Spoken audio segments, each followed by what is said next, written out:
livros menos conhecidos de grandes autores. Olá pessoal, tudo bem? Eu sou a Carmen e hoje eu vou apresentar para vocês 3 obras boas de grandes autores e são obras menos conhecidas, que eu diria que são obras secundárias. Não estou dizendo que não são conhecidas, que ninguém sabe, ninguém leu, ninguém viu, não é isso. É que esses autores, eles são mais conhecidos, são mais famosos por outras obras, né? Essas não são a magnum opus de cada um deles. Antes de começar a mostrar e comentar, vou pedir para você se inscrever neste canal, caso ainda não seja inscrito. Siga no Instagram, Que Vi do Mundo. Comente, compartilhe, me indique em outros títulos para este quadro aqui. E comente, veja as opções para membros, né? Toda semana conteúdo exclusivo para membros. Deem uma olhadinha nas opções, tá bom? Então bora lá. Este vídeo vai ser curto porque é um vídeo referencial. Então assim, eu não vou me estender sobre cada obra, mesmo porque para 2 delas tenho vídeo, mas para a primeira que eu vou citar não há vídeo. Cemitério dos Vivos, do Lima Barreto. É um livro que não é o mais conhecido dele, né? Acho que pouca gente conhece. Dentre esses todos aqui que eu vou citar, na verdade, acho que o título menos conhecido é este aqui. O Lima Barreto é bem conhecido por O Triste Fim de Policarpo Quaresma, né? Sua magnum opus. E tem um outro dele que é mais conhecido que esse, que é a do Escrivão Caminha, lá, que eu esqueci o título inteiro. Tem Clara dos Anjos, O Homem que Sabia Javanês, tem todas essas obras que são mais famosas que essa.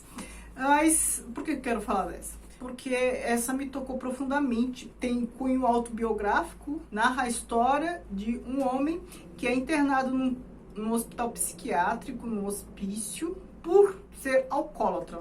E isso realmente aconteceu com Lima Barreto no começo do século XX. Era esse o tratamento dado aos alcoólatras ou alcoólicos. A narração em primeira pessoa traz esse cunho assim, de depoimento. A voz narrativa, aqui o foco narrativo, ele tem um viés testemunhal, confessional, e começa a relatar as coisas que acontecem aos internados e assim, tem passagens muito chocantes. Ele conta da vida dele, né, fora do hospício, conta do que acontece lá com ele e com os outros.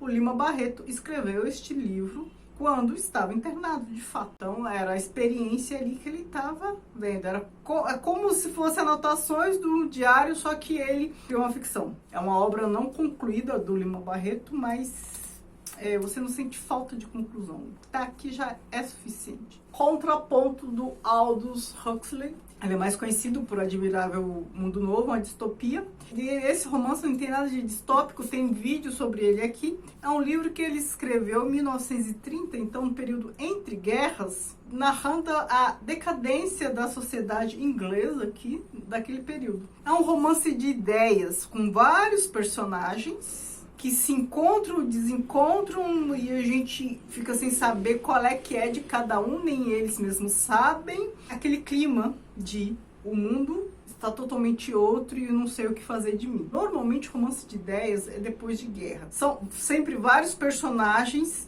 cada personagem representando um pensamento da época. Então, são personagens que discutem a situação política e social. O leitor fica sem entender muito bem o comportamento de vários deles, porque fazem o que fazem, os encontros e desencontros, enfim. A decadência comum de uma sociedade depois de uma guerra.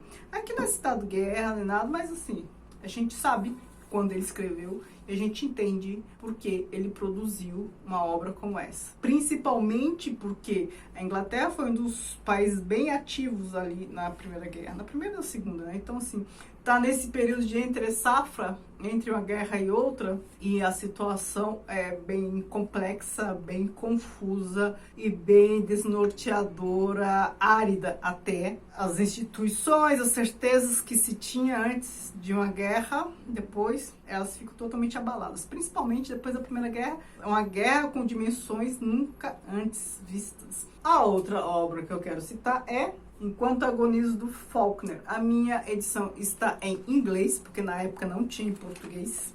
As I Lay Dying. Eu gosto mais do título em português. Eu amo esse título. Acho que eu sou muito dramática.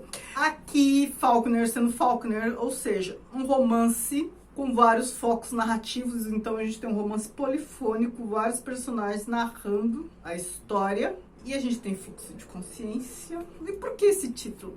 Aqui é a situação de uma família em que a matriarca está morrendo. As I Lay Dying, enquanto agoniza. E tem toda a função aqui da família para o enterro. Então todos concordaram em realizar o desejo da matriarca, que era o quê? Ser enterrada em Jefferson, que é outra cidade. Então eles têm ali toda a função disso. Eles são pobres, então assim, transporte do corpo, primeiro construir o caixão, transporte do corpo. Parece coisa simples, mas não é. A gente tem vários personagens narrando, a gente tem uma polifonia e a gente entra em contato direto, né? Porque é fluxo de consciência, a gente entra em contato direto com o pensamento, as motivações de cada um. Então, assim, uma perspectiva muito egoísta de um em relação à morte dela, né, vários filhos aqui, e outros uma perspectiva assim muito emocionalmente rasa, e isso não é defeito de construção de personagem, na verdade é até difícil construir personagem assim, aqueles personagens que não se abalam muito, parecem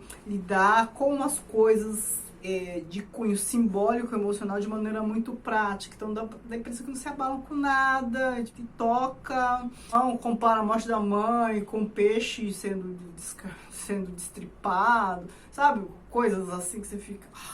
Tem 3 passagens muito emblemáticas, são as que mais me vêm à lembrança. Eu fiz vídeo sobre ele, antes que eu esqueça. Antes de morrer, a mãe moribunda ainda, ela vê o filho construindo o caixão dela. Ele começa a construir o caixão assim, do lado de fora, em frente ao quarto. Ela vê a construção do próprio caixão.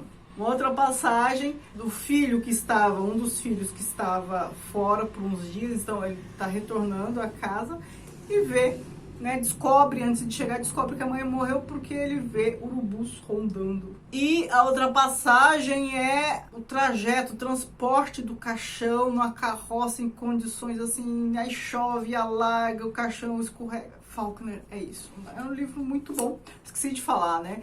Embora esse não seja um totalmente desconhecido do Faulkner, ele é mais conhecido por O Sonho e a Fúria, né, que é a magnum opus dele. Eu acho que Absalão também é até mais conhecida, é uma obra mais conhecida que essa. Luz em Agosto, talvez, mas essa não é a obra mais conhecida dele. Mas Faulkner sempre vale a pena, né? Então aqui temos 3 romances, uma aqui, literatura brasileira, inglesa, americana. Então, realidades bem diferentes, autores bem diferentes, mas todos igualmente bons. Não sei se igualmente, mas todos muito bons, cada um à sua maneira. Espero que vocês tenham gostado, que me sugiram mais títulos para este quadro. Muito obrigada, beijos e